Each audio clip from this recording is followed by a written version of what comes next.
Hello students, देखें अगला सवाल 26वां क्वेश्चन ग्राफ का है।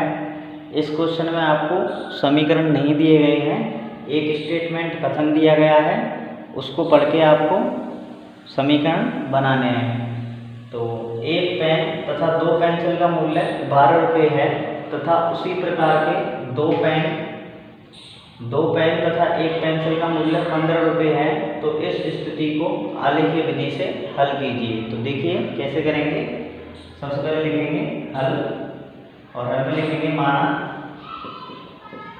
एक पेन का मूल्य x रुपये है। एक पेन का मूल्य कितना है? x रुपये, तथा एक पेंसिल का मूल्य 22 रुपये है। एक पेंसिल का मूल्य कितना है? 22 रुपये है। तो आपको करना क्या है, एक वस्तु को तो x मानना है और दूसरी वस्तु को क्या मानना है? 22। अब उसने एक पेन खरीदा। कितने पेन खरीदे? एक पेन। तो एक पेन का मूल्य कितना है? x रुपये। दो पेंसिल खरीदी, तो एक पेंसिल 22 की आती है, तो दो पेंसिल हो जाएंगी 2 22 की, और दोनों का मूल्य कितने रुपये चुका है? 12 रुपये। समीकरण नंबर पहला। अब उसने आगे क्या किया, उसी प्रकार के दो पेन और खरीदे। तो एक पेन आता है x का, तो दो पेन हो जाएंगे 2x के। और उसने एक पेंसिल और खरीदी, तो एक पेंसिल कितने की है? 22 की। तो टोटल मूल्य कितना चुका है? 15 रुपये। ये आपके दोनों समीकरण बनके तैयार हो गए। अब आपको इन्हें करना है ग्राफ की विधि से। तो ग्राफ के लिए हम पहले दो ब्लॉक बनाते हैं, x और y। यहाँ पे भी दूसरे समीकरण के लिए एक और ब्लॉक बनाएंगे, x और y कम से कम खाने 3 रखने हैं आपको। अब पहले समीकरण से पहले ब्लॉक को भरेंगे, दूसरे समीकरण से दूसरे ब्लॉक को भरेंगे। तो x प्लस 2y बराबर 12, x बराबर 12 माइनस 2y, क्योंकि यहाँ पे प्लस का इधर जाएगा तो माइनस का। x बराबर 12 माइनस 2 इंटू y की जगह हम रखेंगे 3। x 12 माइनस 2 इंटू यहाँ पे रखेंगे 4, 12 माइनस 2 इंटू यहाँ पे रखेंगे कितना? 5। तो 12 माइनस 3 दूनी कितने? 6, 3 दूनी 6, 12 में से 6 जाएंगे तो 6, 12 की जगह 12, 2 चौके कितने? 8, 12 में से 8 जाएंगे तो 4, 12 की जगह 12, 2 पंजे 10, 12 में से 10 जाएंगे तो कितने? 2। तो आपके x के मान आ गए 6 4 2, x के आए 6 4 2, y के क्या रखे थे आपने? 3 4 5, 3 4 5। इसी प्रकार हम इसको भरेंगे। दूसरा समीकरण लेंगे, 2x प्लस y बराबर 15। अब इसको सेट करेंगे, y बराबर 15 माइनस 2x, क्योंकि बच्चापन करने पर प्लस का इधर जाएगा तो माइनस का हो गया। y बराबर 15 माइनस 2 इंटू एक्स की जगह हम रखें पहले 3, 15 माइनस 2 इंटू एक्स की जगह रखें 4, 15 माइनस 2 इंटू यहाँ पे रखना है 5। तो सॉल्व करेंगे तो 15, यहाँ पे इसको उल्टा कर दीजिए, यहाँ से 3 मत रखिए, यहाँ पे 3 मत रखिए, यहाँ पे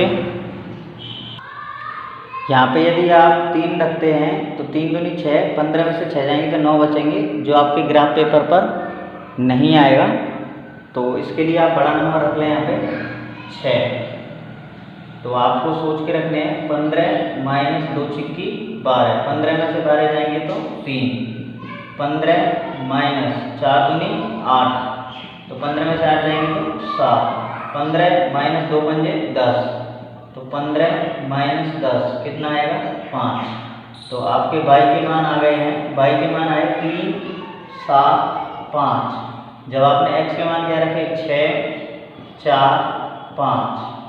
अब आपको इसमें ग्राफ पेपर पर इसको दर्शाना है, दोनों कॉलमों को, दोनों ब्लॉकों को। कैसे दर्शाएंगे? x पर 6 और y पर 3।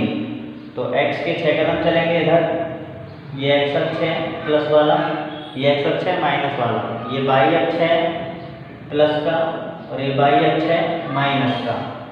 तो x पर 6 कदम चलना है और y पर 3 कदम चलना है। तो x पर 6 और y के 3, तो यहाँ पे आ जाएगा 6 पर 3। अब x के 4 और y के भी 4, तो x के 4 यहाँ आ रहे हैं और y के 4 यहाँ पे आएंगे। अब x के 2 और y के 5, x के 2 और y के 5, तो यहाँ पे मिलेंगे अब इनको हम एक सीधी लाइन से मिलाएंगे और लाइन ऐसी खींचेंगे जो इस एक्स अक्ष वाली लाइन को काटे। ठीक, अब देखें आगे दूसरा समीकरण, दूसरा ब्लॉक को भरेंगे x के 6 और y के 3। तो x के 6 हमें यहाँ मिलेंगे और y के 3 हमें यहाँ मिलेंगे। तो ये ब्लॉक हम डबल कर देंगे 6 पर 3। अब x के 4 और y के 7, x के 4 और y के 7, तो y के 7 हमें ऊपर मिल रहे हैं, x के 4 और y के 7।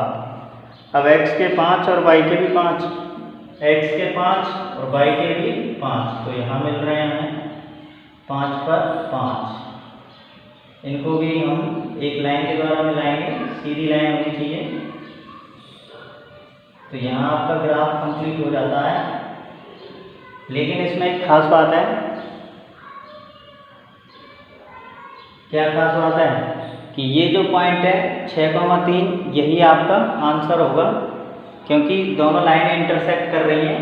तो यहाँ आपको पहला मान x का 6 मिला और y का 3 मिला। तो ऐसी कंडीशन में आपको अतः करके लिखना है, अतः एक पेन का मूल्य, अतः एक पेन का मूल्य क्या माना था, x रुपये।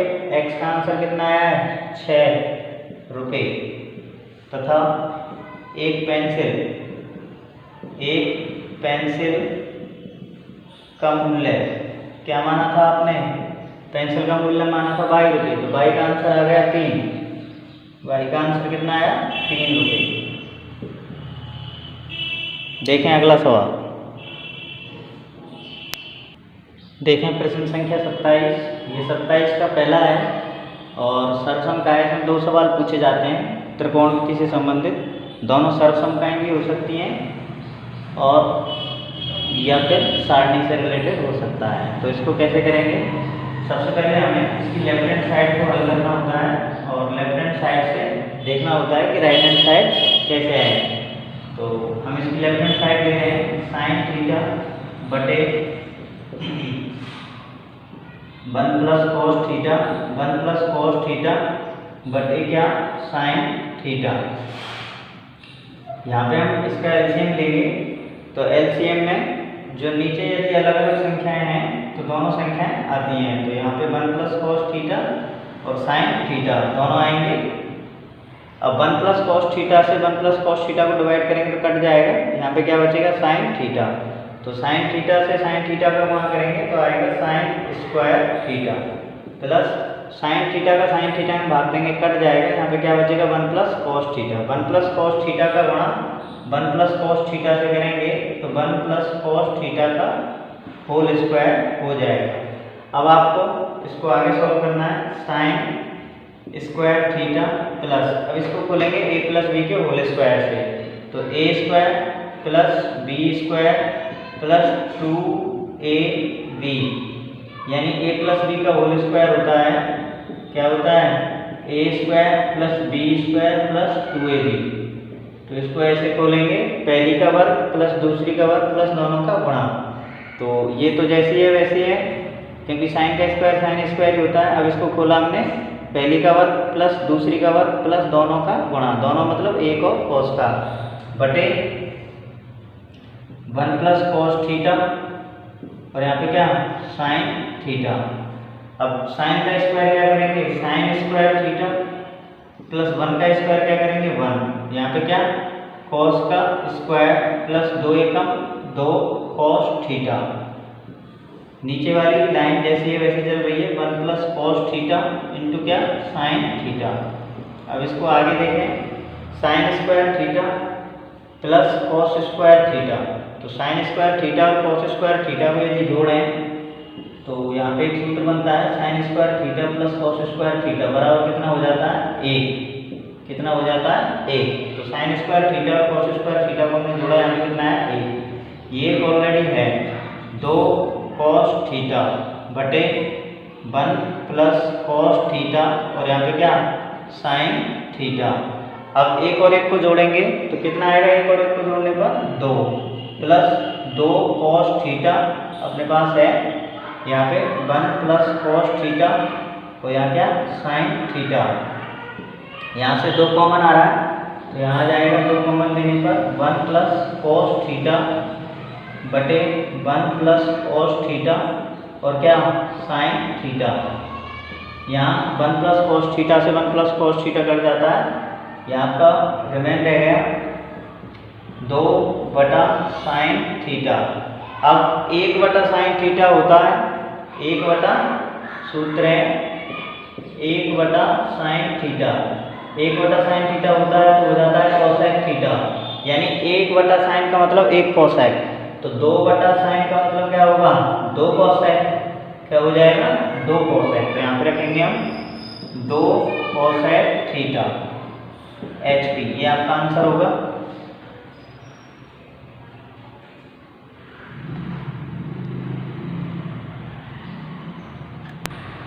देखें अगला सवाल, प्रश्न संख्या 27 का सेकंड है साइन बी प्लस सी बटा 2 बराबर कॉस ए बटा 2।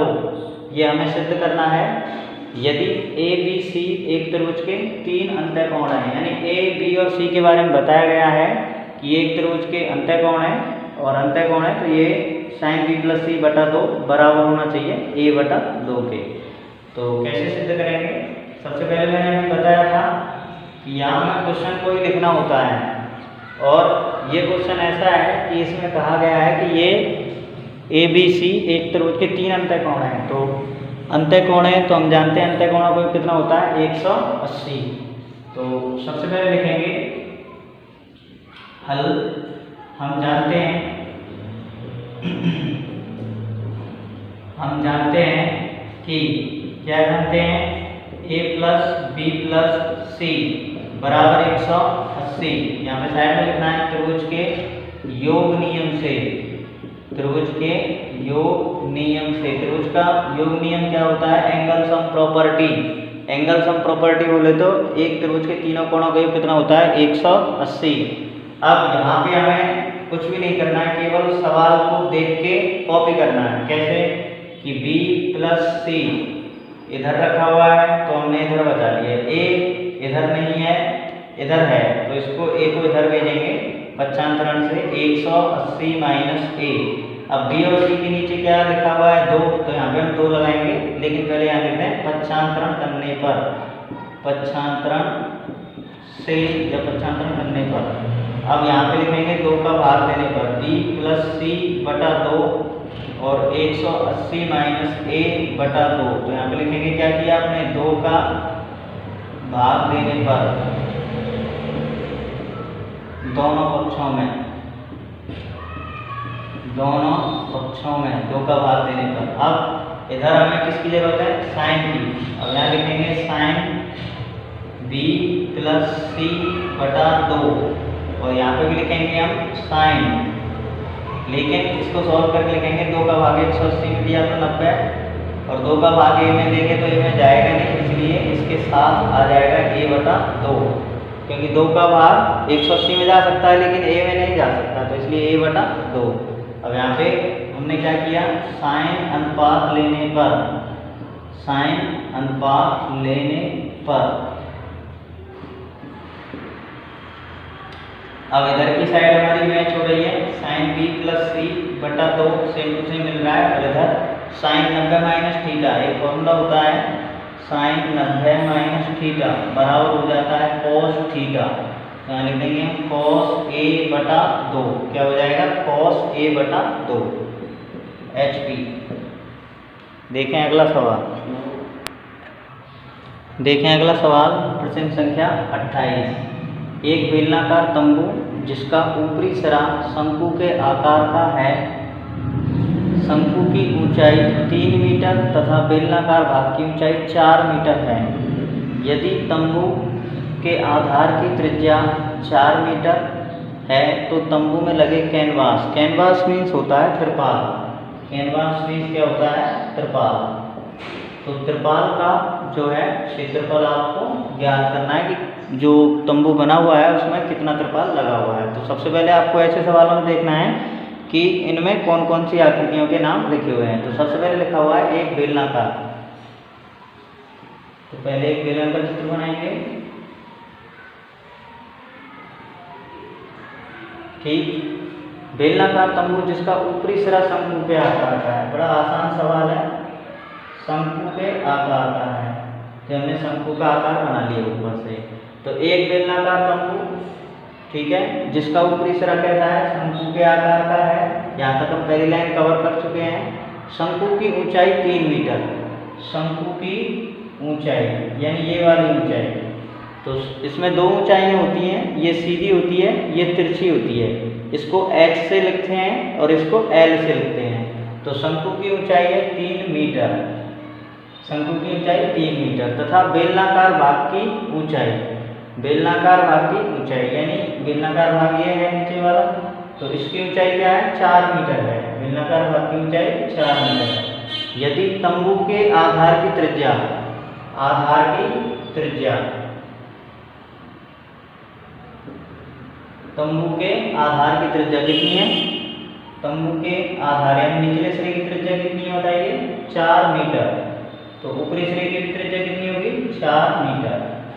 तो इस तंबू को बनाने में लगे कैनवास का क्षेत्रफल ज्ञात कीजिए। तो कैसे करेंगे, सबसे पहले हमें इसकी डिटेल लिखनी है। बेलनाकार, बेलनाकार भाग की त्रिज्या r बराबर, बेलनाकार भाग की त्रिज्या r बराबर, तो बेलनाकार भाग की त्रिज्या है 4 मीटर। तो जो बेलनाकार भाग की त्रिज्या है वही शंक्वाकार भाग की त्रिज्या होगी, क्योंकि यदि शंक्वाकार भाग की त्रिज्या छोटी होगी तो ये इसके अंदर धंस जाएगा, तो इसके बराबर ये, तभी तो इस पर टिका हुआ है। तो आपको लिखना है शंकु आकार भाग की त्रिज्या। तो शंकु की त्रिज्या कितनी है, वही है 4 मीटर। बेलन की ऊंचाई, बेलन की ऊंचाई कितनी है, बेलनाकार भाग की ऊंचाई, बेलनाकार भाग की ऊंचाई है 4 मीटर। और शंकु की ऊंचाई, शंकु की ऊंचाई कितनी है, शंकु की ऊंचाई, शंकु की ऊंचाई है 3 मीटर। तो यहाँ पे दोनों ऊंचाइयाँ अलग अलग है, इसलिए यहाँ पे डाला H1 और यहाँ पे डाला H2। यहाँ पे दोनों की R सेम है, तो इस पर आप R1 R2 भी डाल सकते हो, नहीं भी डालें तो कोई फर्क नहीं पड़ता, लेकिन जब अलग अलग होती हैं वैल्यू तो आपको डालना पड़ता है। तो यहाँ लिखेंगे अब बेलनाकार तंबू में लगे कैनवास, कैनवास में क्या होता है, त्रिपाल, कैनवास का क्षेत्रफल। तो कैनवास का क्षेत्रफल निकालने के लिए जो दोनों आकृतियां हैं उनका क्षेत्रफल लगाएंगे। बेलन का वक्र पृष्ठीय क्षेत्रफल, बेलन का वक्र पृष्ठीय क्षेत्रफल प्लस शंकु का वक्र पृष्ठीय क्षेत्रफल। तो यहाँ पे हमारे पास दो आकृतियां हैं, एक तो बेलन है और एक शंकु है, तो दोनों में ही त्रिपाल लगा हुआ है, त्रिपाल से बनी हुई है। तो यहाँ हमने लिखा बेलन का वक्र पृष्ठीय क्षेत्रफल और यहाँ पे लिखा शंकु का वक्र पृष्ठीय क्षेत्रफल। तो बेलन का वक्र पृष्ठीय क्षेत्रफल क्या होता है, 2πrh। शंकु का क्या होता है, शंकु का होता है πrl, πrl। अब इसको सॉल्व कैसे करेंगे, 2 की जगह 2 रखेंगे, पाई की जगह कितना रखेंगे, 22/7, r की जगह कितना रखेंगे आप, r की जगह रखेंगे 4, h की जगह कितना रखेंगे, बेलन की h चाहिए यहाँ पे, तो बेलन की h1 मानी है हमने, और इसकी कोई h नहीं है, इसकी l है, ठीक है। तो यहाँ पे h1 क्या रखेंगे, h1 है आपकी 4 प्लस पाई की जगह फिर 22/7 और r की जगह क्या रखेंगे, r बेलन की त्रिज्या, शंकु की त्रिज्या, शंकु की त्रिज्या वही है कितनी, 4। अब L हमारे पास नहीं है, तो यहाँ पे हम साइड में L निकालेंगे। L का फॉर्मूला होता है √h² + r²। L का मतलब होता है तिरछी ऊंचाई, तो L बराबर √h कितनी है, शंकु की 3 का स्क्वायर और r कितनी है, 4 का स्क्वायर। L बराबर 3 का स्क्वायर होता है 9, 4 का स्क्वायर होता है 16, तो 16 9 कितने हो जाते हैं 25, 25 का रूट कितना खुल जाता है 5। तो ये आपकी L की वैल्यू आ जाती है 5। तो यहाँ पे आप L की जगह रख देंगे 5। अब यहाँ देखो कॉमन क्या क्या आ रहा है, यहाँ रहा 22/7 और 4, 22/7 और 4, इसको हम बाहर निकाल लेते हैं। 22/7 और 4, ये हमने कॉमन ले लिया। अंदर क्या रह गया 2 का और 4 का, 2 गुणा 4। यहाँ से अंदर क्या रह जाएगा 22/7 और 4 बाहर आ गया कॉमन लेने पर, यहाँ रह गया 5। अब 22/7 गुणा 4, 2 चौके कितने 8 और प्लस 5। सॉल्व करेंगे आगे। 22/7 गुणा 4, 8 5 कितने हो गए 13, क्योंकि इनको जोड़ा हमने। 8 और 5 कितने हो गए 13। अब इसको आगे सॉल्व करेंगे। 13 चौके कितने होते हैं 52, तो 22/7 गुणा 13 चौक 52। तो यहाँ हम देखेंगे 22 का गुणा हमें 52 से करना है। 52 से कैसे करेंगे 22 गुना 44, यहाँ से लग जाती है 4, 22 पंजे 110 और 4 114 बटे कितना 7। 7 से भाग देंगे तो 7 से भाग देने पर आएगा कितना 7 से भाग देने पर आएगा 7 एकम 7, बचेंगे कितने 4, क्योंकि 11 में भाग दे रहे हैं तो एक बार जाएगा, बच गए 4, यहाँ पे 4 का लगा दिया। 42 बचेंगे कितने 2, यहाँ पे लगाएंगे 4 का। 7 × 21 बचेंगे कितने 3, लगाए 0। 7 × 28 बचेंगे कितने 2, यहाँ पे 0 और 7 दूनी 14। तो यहाँ पे आपको लिखना है मीटर स्क्वायर, क्योंकि क्षेत्रफल मीटर स्क्वायर में होता है। देखें अगला सवाल। देखें अगला सवाल प्रश्न संख्या 29। पाइथागोरस प्रमेय का विलोम है ये। करना क्या है इसमें, सिद्ध कीजिए कि यदि किसी त्रिभुज की एक भुजा का वर्ग अन्य भुजाओं के वर्गों के योग के बराबर हो तो पहली भुजा का सम्मुख कोण समकोण। सिद्ध कीजिए कि यदि किसी त्रिभुज की एक भुजा का वर्ग, तो पहले हम एक त्रिभुज बनाएंगे जिसका नाम रखेंगे ABC। ये समकोण त्रिभुज नहीं है अभी, ठीक है, लेकिन ये एक खास बात रखता है कि इसकी एक भुजा का वर्ग यानी इस भुजा का वर्ग अन्य भुजाओं यानी ये वाली और ये वाली, इन दोनों भुजाओं के वर्गों के योग के बराबर है पहले से ही, ठीक है। तो हमें बताना है कि इसके जो पहली भुजा थी उसके सामने वाला ये कोण समकोण है या नहीं है, यानी अभी बताना है लेकिन है नहीं है अभी, ठीक है। इसको सिद्ध करना है कि ये 90 डिग्री है या नहीं है। तो सबसे पहले हम लिखते हैं दिया है, दिया है, क्या दिया है, त्रिभुज ABC में एक त्रिभुज ABC में एक भुजा का वर्ग, एक भुजा का वर्ग, एक भुजा यानी बड़ी वाली AC का वर्ग अन्य दो भुजाओं के वर्गों के योग के बराबर। अन्य दो भुजा कौन सी, AB और BC, AB और कौन सी BC के वर्ग के योग के बराबर है। एक भुजा का वर्ग यानी AC का स्क्वायर अन्य दो भुजाओं यानी AB और AC के वर्गों के योग के कैसा है, बराबर है। तो पहली भुजा के सामने वाला कोण, सम्मुख का मतलब होता है सामने वाला कोण, कैसा है, समकोण है, ये हमें सिद्ध करना है, ठीक है। तो सिद्ध करना है हम लिखेंगे, सिद्ध करना है हम क्या लिखेंगे कि कोण B कैसा है, 90 डिग्री है, अर्थात त्रिभुज ABC एक समकोण त्रिभुज है, यह हमें सिद्ध करना है। अब करेंगे रचना। रचना के लिए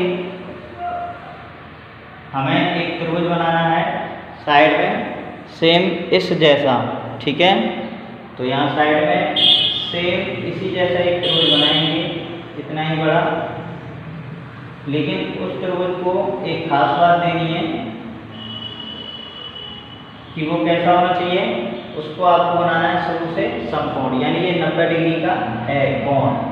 यहाँ पे लिखेंगे PQR। अगर ये समकोण है तो ये क्या है, कर्ण है, ये लंब है और ये क्या है, आधार है। तो रचना में आपको लिखना है त्रिभुज PQR की रचना की, जिसमें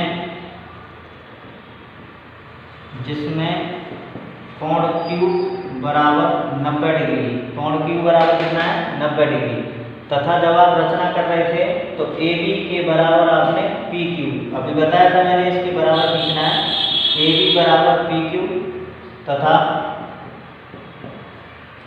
बी सी बराबर क्यू आर, तथा बी सी बराबर क्यू आर है, तथा बी सी बराबर क्या है, क्यू आर है। अब डालेंगे उत्पत्ति।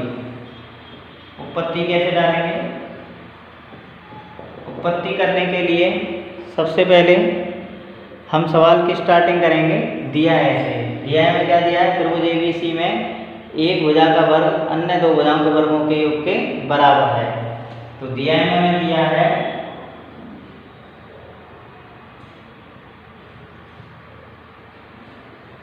त्रिभुज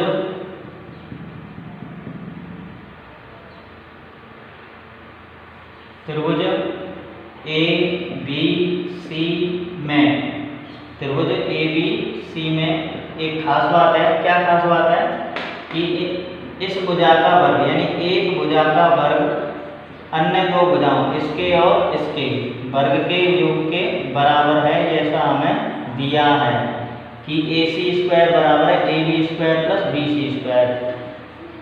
लेकिन ये समकोण त्रिभुज नहीं है, इसको हमें समकोण पार में लेके आना है। ठीक है, ये कोई पाइथागोरस प्रमेय से नहीं आया। अब यहाँ पे डालेंगे समीकरण नंबर पहला। अब इसमें देखेंगे त्रिभुज पी क्यू आर में, त्रिभुज पी क्यू आर में, त्रिभुज पी क्यू आर जो है एक समकोण त्रिभुज है। कैसा त्रिभुज है? समकोण त्रिभुज है। लेकिन ये समकोण त्रिभुज आया कहाँ से? रचना से। तो आपको लिखना है रचना से आया।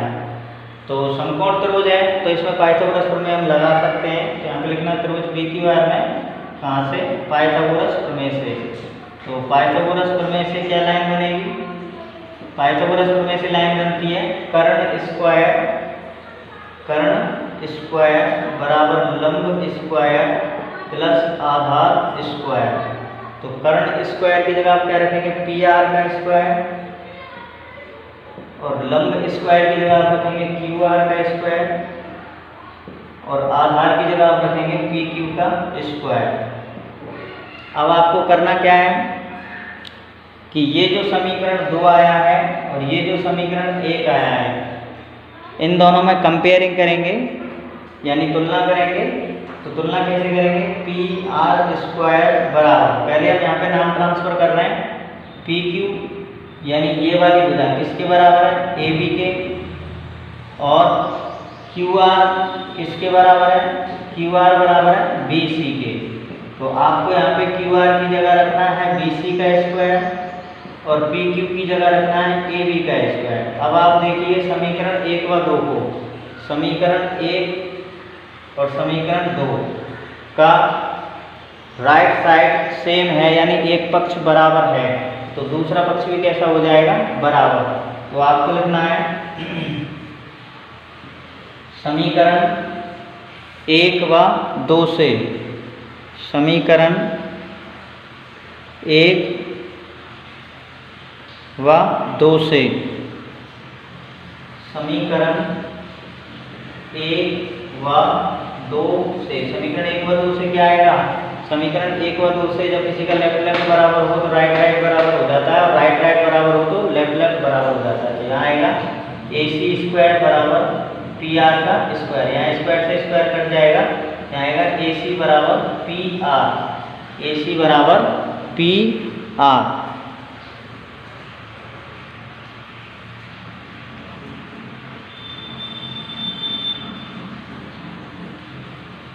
अब देखेंगे आगे, यहाँ पे हमें आंसर में लेके आना है कि ये वाला जो कोण है वो समकोण होना चाहिए। तो समकोण कैसे करेंगे? तो त्रिभुज ए बी सी तथा त्रिभुज पी क्यू आर में हम करेंगे सर्वांग समता। त्रिभुज ए बी सी तथा त्रिभुज पी क्यू आर में क्या करेंगे? सर्वांग समता। तो सर्वांग समता सिद्ध करने के लिए हमें 3 भुजाएं बराबर करनी पड़ेंगी। तो सबसे पहले इसकी ए बी बराबर किसके? इसकी पी क्यू के। कहाँ से लिखी है आपने? रचना से। ठीक, इसकी बी सी बराबर है किसके? क्यू आर के। बी सी बराबर क्या है? क्यू आर के। ये भी कहाँ से है? रचना से। तीसरी तीसरी स्टेप कहाँ से है, AC बराबर PR। ये कहाँ से है, समीकरण 3 से, समीकरण 3 से। अब आपको करना क्या है, अभी नियम लगाना है एस नियम से त्रिभुज ABC सर्वांग है त्रिभुज PQRK, तो CPCT नियम से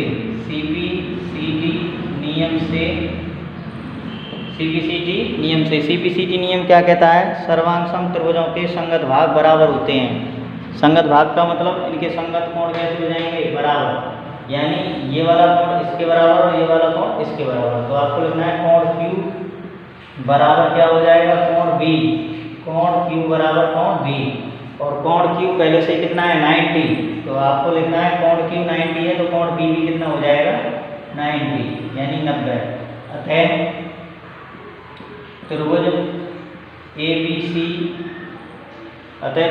ABC एक समकोण त्रिभुज है। कैसा त्रिभुज है, समकोण त्रिभुज है। ये था आपका पाइथागोरस प्रमेय का विलोम। देखें अगला सवाल 30वां। देखें अगला सवाल प्रश्न संख्या 30। ये आपका पेपर का लास्ट सवाल है। इससे पहले हम 2 पेपर करा चुके हैं, ये तीसरा पेपर का आखिरी सवाल है। तो कैसे करेंगे देखें। इसमें पूछा गया है निम्न बारंबारता बंटन का माध्य और बहुलक ज्ञात कीजिए, यानी आपको दोनों ज्ञात करने हैं, माध्य भी और बहुलक भी। तो सबसे पहले हम देखेंगे इसका माध्य, और माध्य में आपको सिखाऊंगा कल्पित माध्य विधि से। तो कल्पित माध्य विधि से कैसे करेंगे,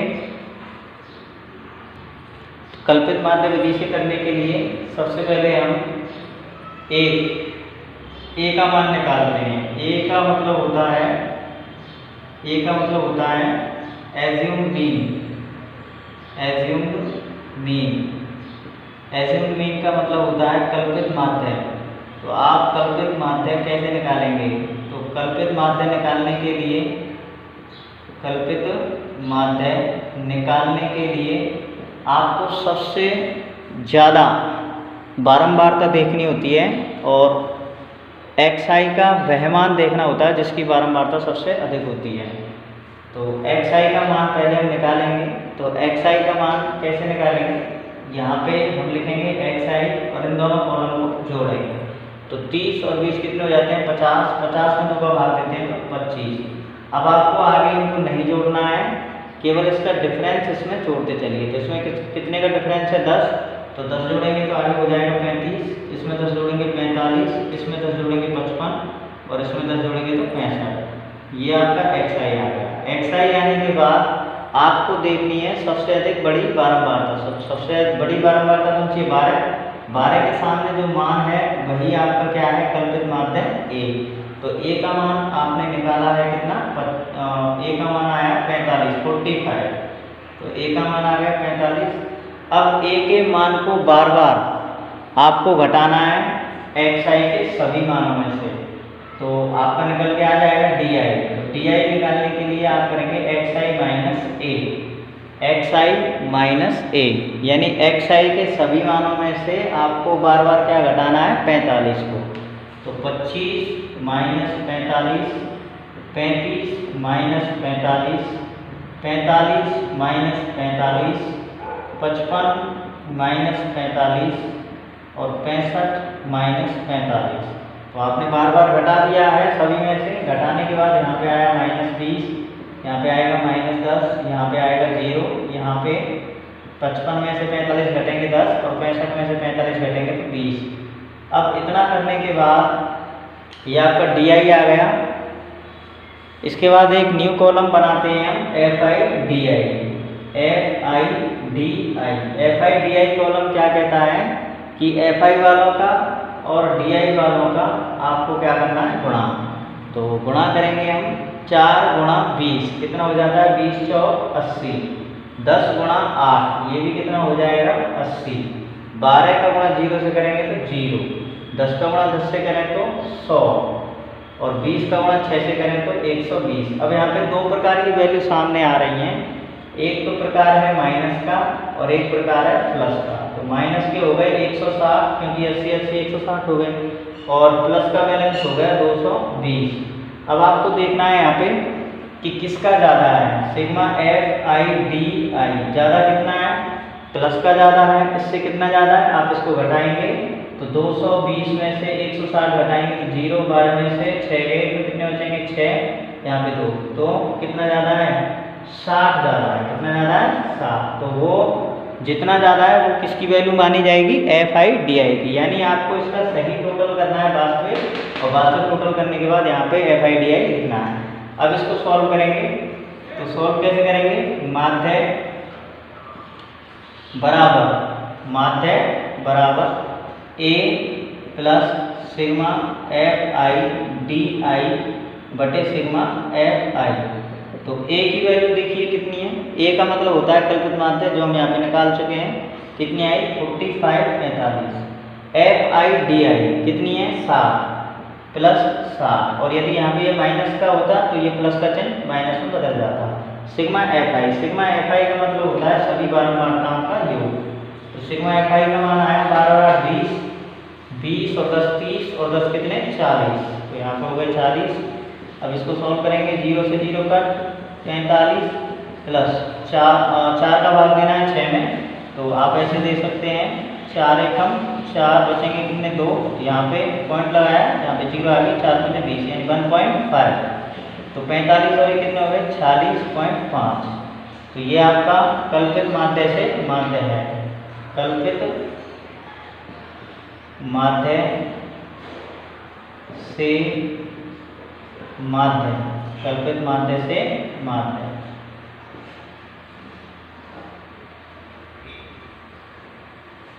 देखें अगला सवाल इसी का बहुलक। इसी सवाल का बहुलक ज्ञात करेंगे, और बहुलक के लिए हमें कोई अलग से कोई भी एक्स आई वगैरह एफ आई डी आई कुछ भी ज्ञात नहीं करना होता है। डायरेक्टली जो केवल दे रखी होती है उसी से हम बहुलक ज्ञात कर लेते हैं। केवल हमें सूत्र लगाना होता है। बहुलक के लिए सूत्र होता है, क्या होता है बताइए, L plus F1 minus F0 बटा 2F1 minus F0 minus F2 into क्या H। अब ये जितनी भी वैल्यू है हमें यहाँ पे ज्ञात करनी है। इनको ज्ञात करना भी आसान है कि आपको जो बारंबारता दी गई है उसमें सबसे अधिक बारंबारता देखिए और उस पर ऐसे गोला कर दीजिए। गोला करने के बाद आपको यहाँ लिखना है F1, 1 से पहले क्या आता है गणित में 0 और 1 के बाद क्या आता है 2। अब इनमें जो अंतर है उसको बोलते हैं H, यानी हाइपरटेंशन का मतलब होता है वर्ग अंतराल, और इसकी जो पहली लिमिट है उसको बोलते हैं लोअर लिमिट यानी निम्न सीमा। तो आपके पास यहाँ पे L की वैल्यू आ गई 40, H की वैल्यू, इन दोनों के बीच का अंतर 50 में से 40 घटाएंगे 10, F1 हो गया कितना 12, F0 कितना हो गया, F0 हो गया 8, F2 कितना हो गया, F2 हो गया 10। ये पांचों वैल्यू आपको यहाँ पे पुट करनी है केवल। तो L की जगह आप कितना रखेंगे, यहाँ से देख के बताओ, L की जगह 40 प्लस F1 कितना रखेंगे, F1 12, F0 कितना रखेंगे 8, F0 कितना है 8, 2 गुणा F1 कितना रखेंगे 12 माइनस F0 कितना रखेंगे 8 और F2 कितना रखेंगे 10 और H की जगह कितना रखेंगे, वर्ग अंतराल कितना है, वर्ग अंतराल है आपका 10। तो 40 प्लस 12 में से 8 जाएंगे 4, 12 गुना 24, 10 8 कितने हो गए, 10 और 8 18, क्योंकि ये भी माइनस के और ये भी माइनस के, तो जोड़ने पर हो गए 18 गुणा कितने का चल रहा है 10 का। तो 40 प्लस 4 जाएंगे कितने हो जाते हैं 40 बटे 24 में से 18 जाएंगे तो 6, 40 प्लस 2 से काटेंगे यहाँ पे आएगा 20 और 2 से काटेंगे यहाँ पे आएगा 3, क्योंकि 2 3 6 हो जाते हैं। 3 से इसको काटेंगे, तो अभी मैंने सिखाया था कि आपको काटना नहीं आता है तो आप भाग दे सकते हैं और जल्दी से सवाल को हल कर सकते हैं। टीचिंग 18 यहाँ कितने बचेंगे 2 में भाग नहीं जाता, यहाँ पॉइंट लगा दिया और यहाँ पे 0। टीचिंग 18 फिर कितने बचेंगे 2, फिर 0 लगा दिया और यहाँ पे पॉइंट एक ही बार लगाना है आपको। टीचिंग 18 यानी 6 6 आता ही रहेगा, तो आपको लिखना है 40 प्लस 6.66, तो 40 प्लस 40 और 6 कितने हो गए? 46.66। ये आपका आंसर है। धन्यवाद। यहाँ पे आपका तीसरा पेपर जो है फिनिश होता है। आपको देखना है इनको और इन जैसे और प्रश्नों को, इनके आसपास के प्रश्न सॉल्व करें और बार बार उनकी प्रैक्टिस करें। धन्यवाद। चैनल को लाइक करें, वीडियो को लाइक करें, कमेंट करें एंड शेयर करें और चैनल को सब्सक्राइब भी करें। धन्यवाद।